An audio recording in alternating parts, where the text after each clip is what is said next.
Je marche derrière Frial dans cet interminable alignement de tentes et de caravanes. J'ai envie de m'arrêter, mais il n'y a rien ici pour faire une halte. Je ne dois pas m'éloigner de Frial. Seule, je serais incapable de retrouver mon chemin. Comment fait-elle pour ne pas se perdre? De temps à autre, j'essaye de garder quelques repères spatio-temporels en tête, comme ces casseroles qui jonchent le sol, ce linge étendu sur des bidons d'eau. Seulement, le paysage est toujours le même.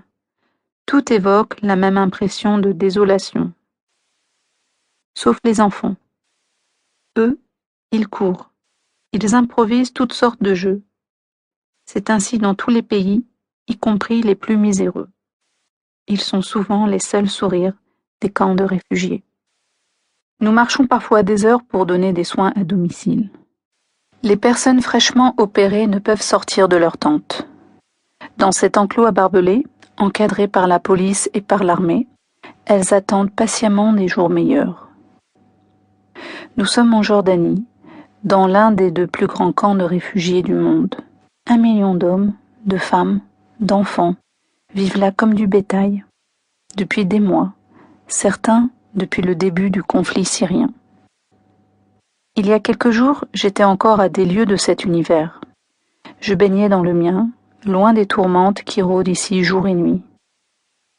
Ma vie à Paris, je l'ai construite par étapes, elle est passionnante. Mais comment expliquer mon choix de venir m'engager? Il n'a pas surgi du jour au lendemain. La faim dans le monde, la guerre, oui, ça existe encore. Et puis, il y a ces images qui arrivent de Syrie à partir de 2011. Devant l'exode de toutes ces populations, je pense à mes grands-parents qui ont subi l'exil eux aussi. Je ne me fais pas à l'idée que l'on puisse subir son destin toute sa vie.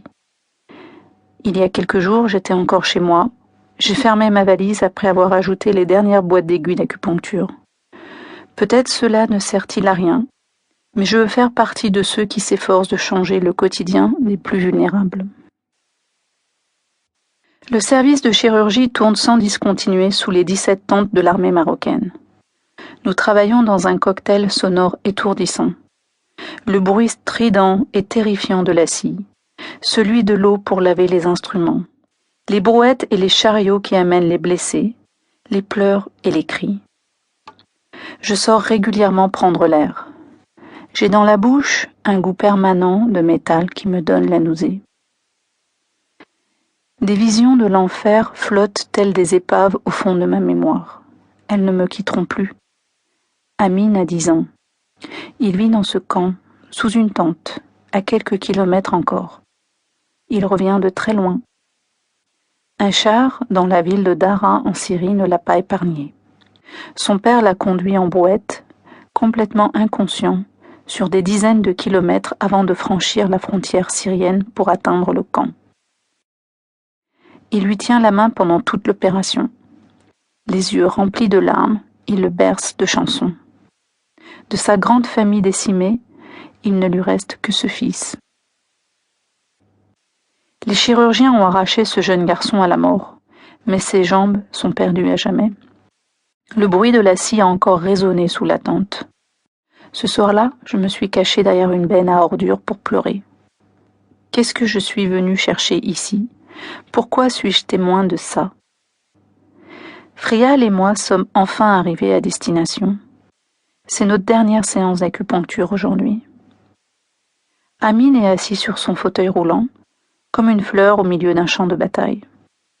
Ses pansements lui font encore mal, mais la douleur est largement plus supportable. Pour la première fois, j'aperçois l'esquisse d'un sourire sur son visage.